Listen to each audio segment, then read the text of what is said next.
Eh, Vamos a abrir la Biblia en 1 Corintios capítulo 15 y vamos a leer del versículo 50 hasta el 58.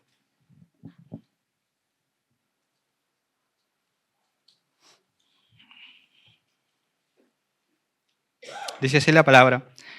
Y esto digo, hermanos, que la carne y la sangre no pueden heredar el reino de Dios, ni lo que se corrompe hereda lo incorruptible. He aquí os digo un misterio, no todos dormiremos, pero todos seremos transformados en un momento, en un abrir y cerrar de ojos, a la trompeta final, pues la trompeta sonará, y los muertos resucitarán incorruptibles, y nosotros seremos transformados, porque es necesario que esto corruptible se vista de incorrupción, y esto mortal se vista de inmortalidad, pero cuando esto incorruptible, para que esto corruptible se haya vestido de incorrupción y esto mortal se haya vestido de inmortalidad, entonces se cumplirá la palabra que está escrita: devorada ha sido la muerte en victoria. ¿Dónde está, oh muerte, tu victoria? ¿Dónde está,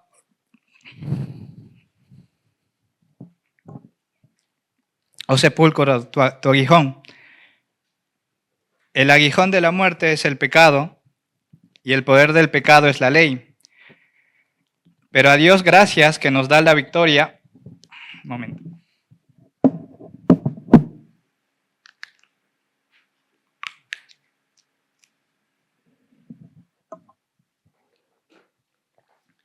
Pero a Dios gracias que nos da la victoria por medio de nuestro Señor Jesucristo. Por tanto, mis amados hermanos, estad firmes, constantes, abundando siempre en la obra del Señor, sabiendo que vuestro trabajo en el Señor no es en vano. Bueno, vamos a situarnos primeramente, vamos a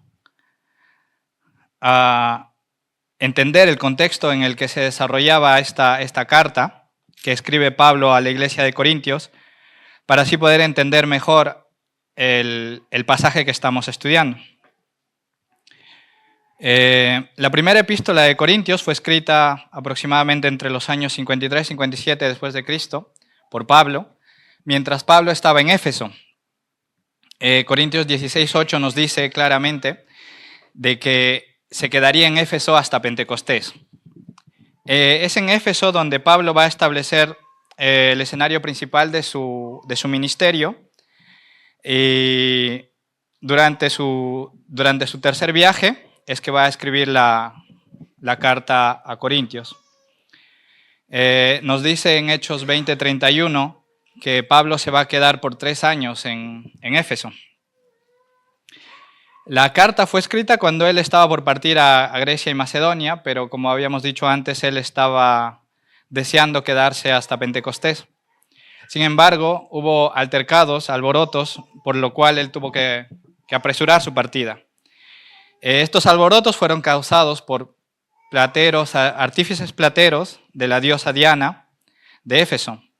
La diosa Diana era la diosa Artemisa. Entonces Pablo estaba en contra de la idolatría, obviamente, y los artífices pues hacían pequeñas estatuillas de la diosa Diana. Entonces se veían intimidados, se veían confrontados debido a que era de lo que ellos vivían, no era su oficio vender estas estatuillas. Y Pablo aconsejaba pues que no adoremos a los ídolos. Y ellos pues se ven perjudicados. Entonces es por eso que se va a formar estos alborotos, se va a formar una asamblea y pues Pablo va a tener que apresurar su partida. Esto lo tenemos en Hechos de 19, del 21 hasta el 23. Entonces, la iglesia de Pablo fue establecida durante el segundo, la iglesia de Corintio fue establecida por Pablo durante su segundo viaje misionero. Y Pablo había pasado con ellos 18 meses y esperaba que, habiendo estado 18 meses con ellos, pues que la iglesia de Corintios haya madurado en su fe, ¿no? Es como que nosotros tengamos 18 meses a Spurgeon, me decía Christian, o a Piper, o a cualquiera de estos grandes exponentes, ¿no? de la palabra. y que aprendamos de ellos. Y Corintio tuvo a Pablo por 18 meses. Es por eso que él tenía expectativas poco altas de Corinto. Pero sin embargo, en vez de madurar, la iglesia de Corintio hizo todo lo contrario. Había desarrollado muchos problemas muy serios. Entre ellos estaba la división, el abuso de los sacramentos, el desorden durante los servicios de adoración, la confusión teológica sobre doctrinas como la resurrección y el ejercicio apropiado de la libertad del cristiano en el Evangelio. Y habían dos extremos, que es el abandono moral y el ascetismo insano.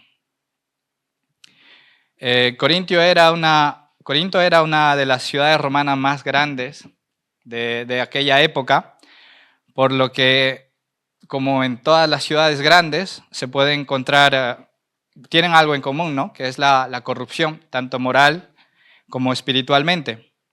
Al igual que aquí en Barcelona o París y las grandes ciudades, pues brindan todo tipo de placeres para todo tipo de visitantes, ¿no? Esto es lo que tenía en común las ciudades de ahora con Corinto. Habían distracciones, habían placeres, y bajo este contexto es que la iglesia de Corinto se va a dividir como en dos grupos, ¿no? Había una postura que decía que el juntarse con los pecadores era permisible y necesario. Y la otra postura era completamente lo contrario, que debían aislarse para preservar su santidad y que no deberían juntarse con los pecadores. Esas son el abandono moral que había mencionado y el ascetismo insano. También la iglesia de Corinto sufría los efectos de una escatología que afirmaba que los eventos finales ya estaban ocurriendo en aquel momento. Pensaban que era el final de los tiempos, ¿va?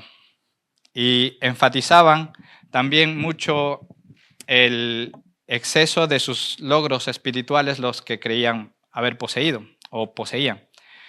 Tenían una comprensión distorsionada de la vida cristiana, pensando de sí mismos que su nivel espiritual era muy alto, y sin llegar a comprender la plenitud de lo que aún no hemos experimentado en Cristo, ¿no? Incluso nosotros mismos. Como ya venimos mencionando muchas veces, estamos en el ya, pero todavía no. Hay una parte que hemos experimentado, pero hay una parte que aún falta y la experimentaremos cuando Cristo venga. ¿Y qué pasa cuando uno piensa que está muy por arriba, ¿no? Cuando piensa que su espiritualismo es muy alto, pues se tiene mucha confianza, pero no confianza en Dios, sino en sí mismos. Y estaban enceguecidos por su superioridad, entre comillas, espiritual, ¿no? Que no les dejaba ver su propio pecado. En este contexto se encuentra la iglesia de Corintio. En resumen, pensaban que la plenitud de la salvación ya había llegado y no tomaban en cuenta la presencia remanente del pecado, con lo cual los cristianos debemos luchar todos los días, ¿no? Hasta nuestra glorificación. Además de esto, habían otros problemas, como el adulterio. Habían críticas contra Pablo, un grupo estaba a favor de Apolo, otros a favor de Pablo, otros a favor de Pedro. Habían demandas entre cristianos, sacaban los trapitos sucios, por así decirlo, y lo llevaban a los juicios que tenían en esos tiempos, ¿no? Entre otros problemas.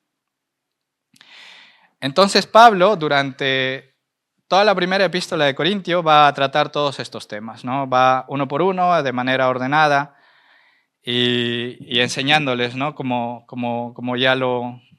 lo habremos leído en algún momento. Y esta carta nos ayudará a comprender más a fondo cómo es el patrón de santidad de Dios para su pueblo, ¿no? Y cómo ese patrón está unido a la obra salvadora de nuestro Señor Jesucristo. En este pasaje nos vamos a centrar en el capítulo 15, donde Pablo va a hablar de la esperanza que tenemos como cristianos, ¿no? Más allá de la tumba, que es la resurrección y la glorificación de nuestros cuerpos. a lo largo del capítulo 15 nos hace una discusión extensa sobre quién es Cristo, ¿no? La cual es muy importante para poder comprender adecuadamente la obra que hizo Él en la cruz. Como sabemos, el Evangelio trata de la muerte de Cristo por los pecadores y su resurrección, todo según lo escrito en el Antiguo Testamento. Este capítulo es una de las declaraciones más extensas que podemos encontrar en cuanto a la resurrección de Cristo. Hace un énfasis en la resurrección corporal de los muertos para la fe cristiana. Y negar la resurrección del creyente en el día postrero es negar la resurrección de Cristo de entre los muertos. Nos dará también una pincelada de qué será la gloria que caracteriza el cuerpo en la resurrección. Está hablando de la glorificación, de nuestros cuerpos glorificados. Durante el capítulo 15 nos explica qué es tener un cuerpo glorificado, ¿no? ¿Cómo será este cuerpo? Entonces tenemos que separar y distinguir qué es la resurrección y qué es la glorificación. La resurrección, pues, es eso, ¿no? Levantarse entre los muertos y volver a la vida, ¿no? Y la glorificación es la transformación de nuestros cuerpos que están marcados por el pecado a un cuerpo nuevo, sin pecado. Un cuerpo, como veremos más adelante, incorruptible e inmortal. Entonces, todo esto enfatiza que nuestra esperanza de resurrección es una esperanza en Cristo, ¿no? Porque Él ha sido el primero que va a resucitar y después seremos nosotros. Cristo fue la primicia y cuando Él venga, pues seremos nosotros, los que hayamos muerto, los que resucitarán. Entonces es Dios quien da victoria sobre la muerte a Cristo en la cruz y más adelante a nosotros cuando Jesús venga por segunda vez. Y para seguir con el mensaje es muy importante entender qué es la muerte. La muerte, según la ciencia, es el cese irreversible de las funciones cardiorrespiratorias o de todas las funciones del encéfalo. Para la biología, es un suceso resultante de la incapacidad orgánica de sostener homeostasis. ¿Verdad? La Biblia nos dice en Romanos, capítulo 5, no lo vamos a leer todo, se los diré a partir de dónde y ustedes lo revisarán en casa. A partir del versículo 12 nos dice que el resultado del pecado, que la muerte es el resultado del pecado en uno, Adán.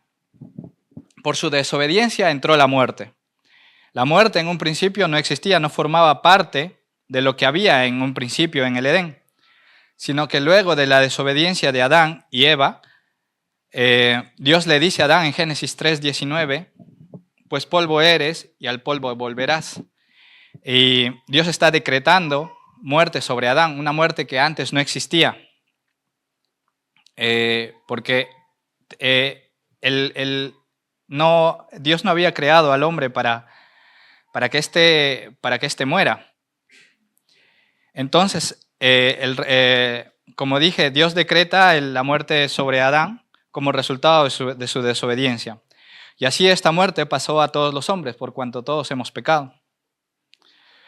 La muerte supone una separación entre el cuerpo y el alma. Por eso a nadie le gusta la muerte es fea, a nadie le gusta la muerte es traicionera, es desagradable. Por eso, por la separación que supone. Lo feo de la muerte es eso, separar nuestros cuerpos de nuestras almas. Y por eso es que pues no es algo a lo que nosotros hayamos estado programados para hacer, ¿no? No, como dije, no, en un principio la muerte no existía. El hombre no debería haber muerto. Pero, sin embargo, a raíz del pecado, pues ingresa la muerte. Ahora, teniendo esto en mente, sabiendo qué es la muerte, vamos al primer versículo. ¿Lo puedes ir poniendo, por favor?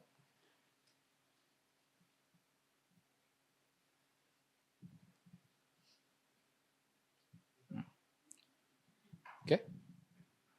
El primer versículo del 50, el pasaje que estamos leyendo.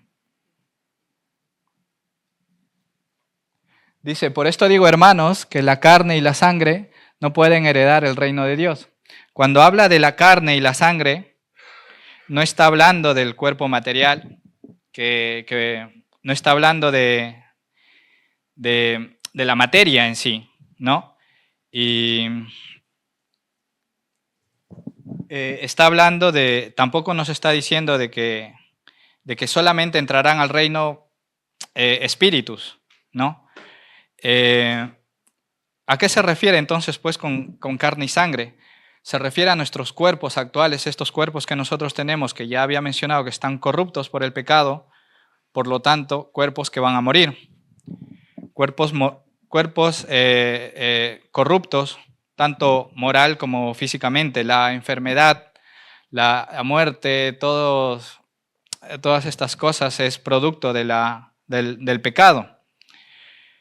Entonces nuestros cuerpos físicamente envejecen, se enferman y mueren.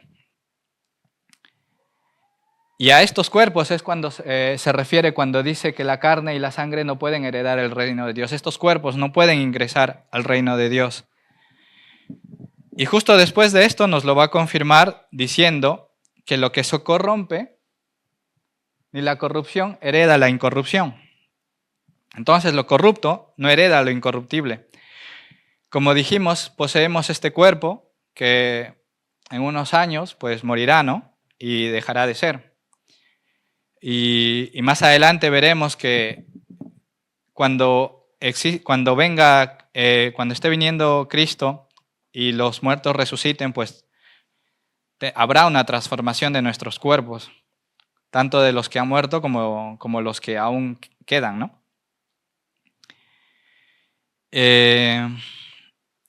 En 1 Corintios, capítulo 15, del 21 al 22, dice, vamos a leer solamente las primeras partes de ambos versículos, porque por cuanto la muerte entró por un hombre, por Adán, y después dice en el 22, porque así como Adán, todos mueren. Entonces Pablo lo vuelve a repetir, ¿no? La muerte entró por Adán y a través de Adán pues ya se extiende a todos los hombres. Nos dice que nuestros cuerpos morirán. Sin embargo, en el siguiente versículo nos hace una aclaración. Nos va a revelar un misterio. ¿Puedes poner el 51, por favor? Aquí os digo un misterio. Cuando habla de un misterio, habla de una revelación, algo que estaba oculto parcialmente, y Dios elige revelarlo, ¿no? Dios revela sus cosas tanto a personas incrédulas como a creyentes. En este caso, se lo revela a Pablo, y Pablo es el que les va a decir este misterio, ¿no? El misterio es algo que no van a poder entender por su propio razonamiento, ni investigándolo, ni buscándolo, sino a través de Dios. Y lo que les dice es que en el día postrero habrá un grupo de cristianos que no dormirán. Dormirán es una palabra suave que se utiliza en la Biblia para describir la muerte, ¿no? Durante toda la Biblia hay muchas analogías que hablan de dormir. Cuando habla de Lázaro, por ejemplo, cuando había muerto, Jesús le dice a sus discípulos que Lázaro dormía y que tenía que regresar para verlo, ¿no? Y sus discípulos habían entendido que estaba durmiendo, pero él se refería a que había muerto. Y aquí nos dice, no todos dormiremos. Este es el secreto, el misterio que es revelado, ¿no? Que habrá un grupo de cristianos que en el final de los tiempos, pues cuando Cristo venga, ellos estarán vivos. No habrán experimentado la muerte durante la segunda venida de nuestro Señor. Y también afirma que todos, tanto los que no han muerto como los que han muerto, serán transformados, obtendrán un cuerpo glorificado. Esto es lo que quiere decir con tendrán un cuerpo transformado, ¿no? Todos obtendremos un cuerpo transformado, que es el cuerpo glorificado, un cuerpo que es incorruptible, un cuerpo que no está manchado por el pecado y un cuerpo que no muere. Si no hay pecado, no hay muerte. Versículo 52 esta transformación de cuerpo corruptible a cuerpo incorruptible será tan rápida que lo compara con un abrir y cerrar de ojos. También nos da el orden de cómo serán las cosas. Primeramente, será muy rápido, y segundo, primero resucitarán los que están muertos, y después después seremos transformados y llevados con el Señor. En 1 de Tesalonicenses capítulo 4, versículo del 16 al 17 nos dice: por lo cual os decimos esto en palabra del Señor, que nosotros que vivimos, que habremos quedado hasta la venida del Señor, no precederemos a los que durmieron, porque el Señor mismo, con voz de mando, con voz de arcángel y con trompeta de Dios, descenderá del cielo, y los muertos en Cristo resucitarán primero. Luego nosotros los que vivimos y los que hayamos quedado, seremos arrebatados juntamente con ellos en las nubes para recibir al Señor en el aire, y así estaremos siempre con el Señor. Esta transformación será después de la resurrección, y seremos llevados con el Señor. Los muertos resucitan primero con sus cuerpos incorruptibles, sus cuerpos nuevos, y luego nosotros seremos transformados y conjuntamente con ellos seremos llevados hacia las nubes a recibirle. Jesús reunirá a todo su pueblo en un instante, todos con cuerpos incorruptibles, y si esto no te emociona, como me emocionaba a mí al empezar la prédica y cuando preparaba la prédica, pues déjame preguntarte, ¿cuál es tu esperanza entonces? Si no vemos la importancia de la resurrección en estos versículos, ¿cómo podemos vivir una vida cristiana gozosa y con esperanza? Versículo 53 nos habla de que es necesario, y lo pongo en mayúsculas, es necesario que lo corruptible se vista de incorrupción. La resurrección es una necesidad para que, como dijo Pablo antes, podamos heredar el reino de Dios. ¿Pero por qué es necesario? ¿Por qué tenemos que tener nuestro cuerpo incorruptible? Si bien podríamos pensar, o es lo que yo pensé mientras leía el pasaje, que en la presencia de Dios, en el cielo, no puede existir el pecado, ¿no? Y nuestros cuerpos están llenos de pecado. Entonces necesitamos un cuerpo nuevo que no tenga pecado para que podamos estar dentro de la presencia del Señor. Y sí, esto es muy cierto, pero es solo una parte y es muy lógica.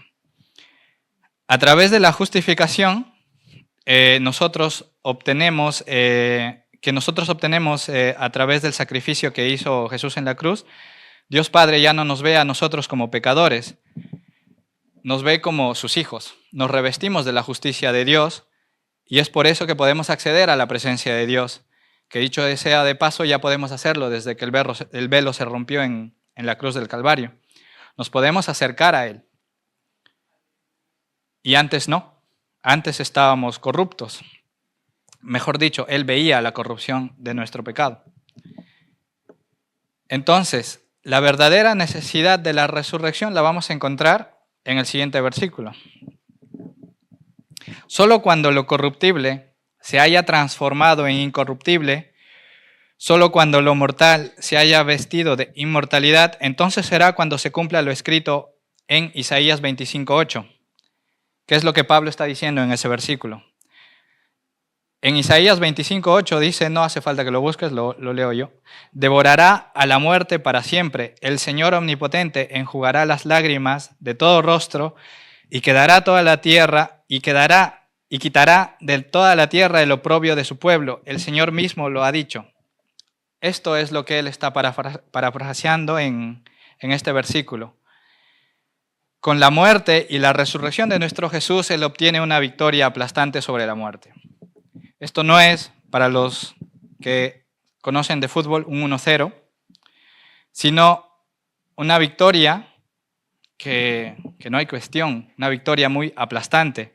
Es el 11-0 del Barcelona sobre el Madrid en el 2007, en el Clásico. Esta victoria se extiende sobre su pueblo. Y cuando su pueblo sea resucitado y transformado, la victoria será tan grande que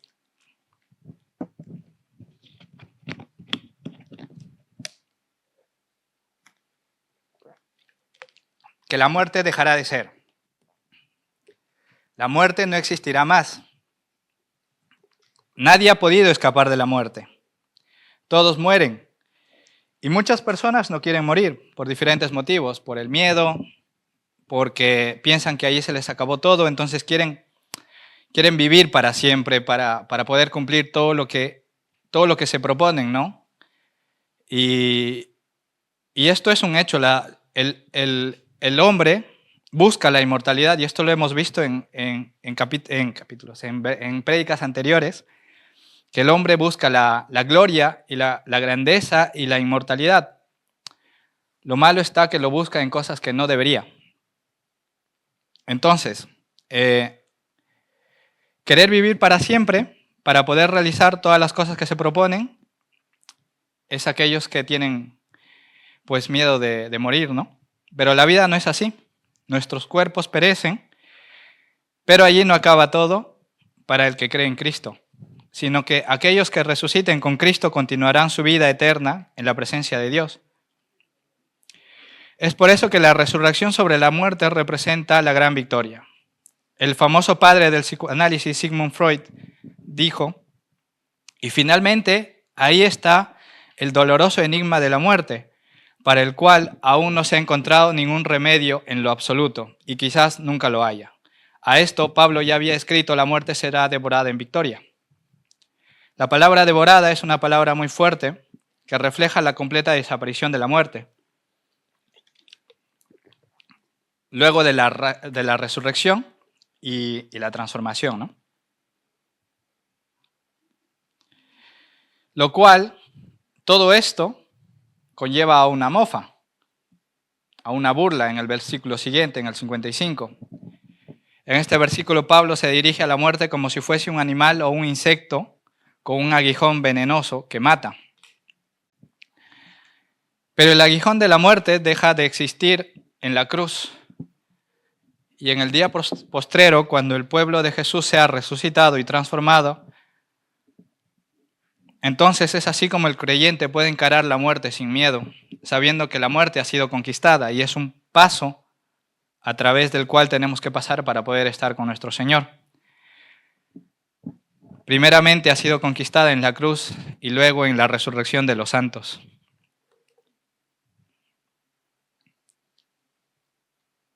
Cristo fue la primicia y luego venimos nosotros. En el siguiente versículo, en el 56, Pablo interpreta el versículo anterior para que podamos entender de que no es la muerte lo que nos daña. La muerte en sí no tiene poder sobre las personas. Lo que hace que la muerte tenga poder es el pecado. Entendamos bien esta parte. La muerte no tiene poder a menos que exista pecado. Si existe pecado que no ha sido perdonado, entonces la muerte es fatal. Pero aquellos a los que sus pecados les han sido perdonados a través de la muerte de Cristo, para ellos la muerte es solo un paso. Para ellos pueden afrontar la muerte y decirle: ¿dónde está tu aguijón? Porque sabemos como cristianos que nuestros pecados han sido perdonados por pura gracia. Entonces, el aguijón del pecado ha sido quitado. Si recordamos Romanos capítulo 5 y capítulo 7, nos habla también de la ley. Y la ley es el espejo con el que podemos vernos y darnos cuenta de que somos pecadores, ¿no? La ley es el estándar que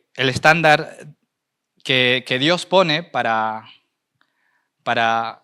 es un estándar inalcanzable, ¿no? Que nosotros como humanos, como seres humanos no podemos alcanzar. Pero sí hubo alguien que lo alcanzó y lo cumplió a la perfección, ¿no? Entonces, cuando vemos la ley hace que exista el pecado.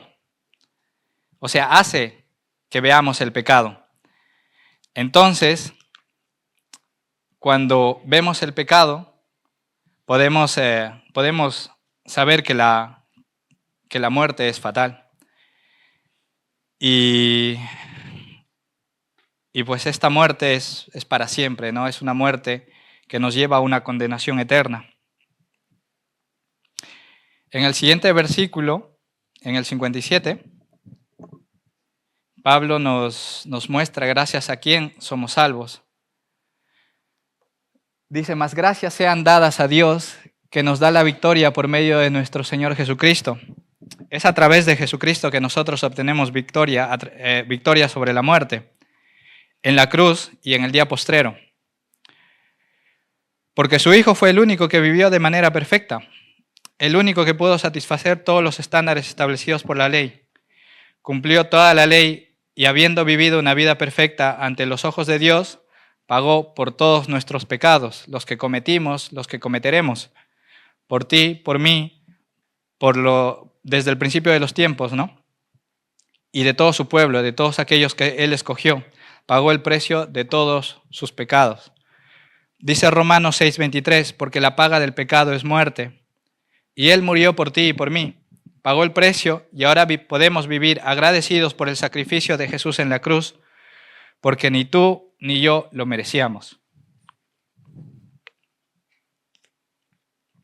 Sabiendo esto, para el cristiano, la muerte, como dije, es solo un paso para poder estar con Cristo. Pablo dice en Filipenses 1:23, porque por ambas cosas me siento apremiado, teniendo el deseo de partir y estar con Cristo, lo cual es mucho mejor.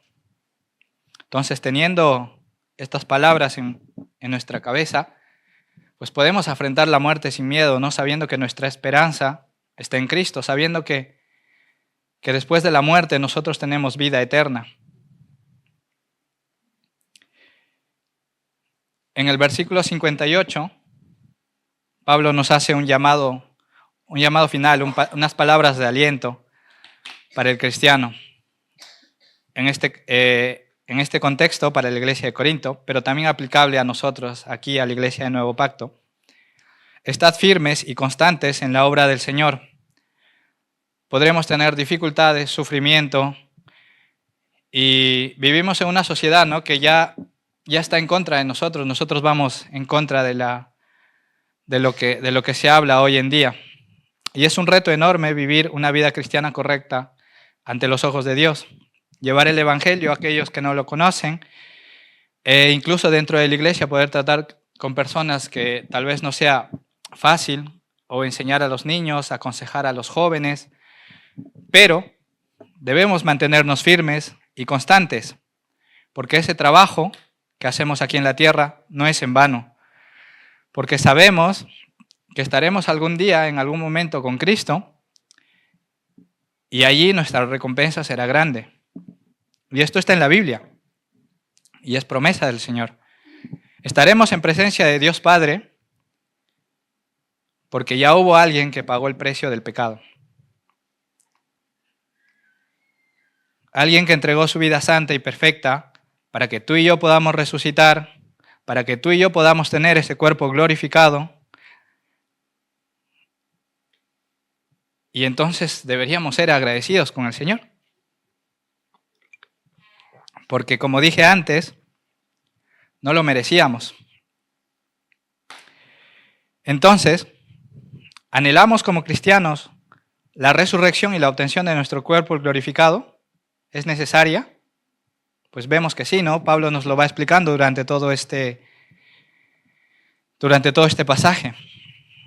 Y vemos ya que a cierta edad empezamos a tener problemas, huesos, ¿no?, espalda, rodillas, problemas cardíacos, respiración. Y sí, nos reímos un poco, pero es verdad, ¿no? Nos llegará a todos. Y no tenemos que esperar a estar en nuestros últimos años de vida, por así decirlo, sino que existen personas, niños, personas muy jóvenes que están lidiando con cáncer, con patologías de todo tipo, síndromes de todo tipo, tanto cristianos y no cristianos, ¿no? Situaciones que nos pueden causar sufrimiento y mucho más si es una persona que es muy cercana a nosotros. Pero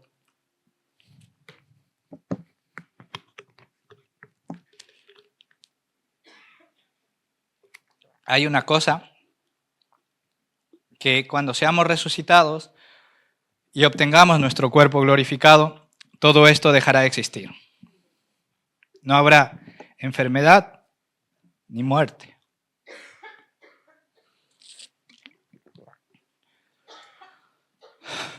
Así que vivamos gozosos, esperanzados, que cuando venga nuestro Señor seremos resucitados y glorificados, incorruptibles e inmortales.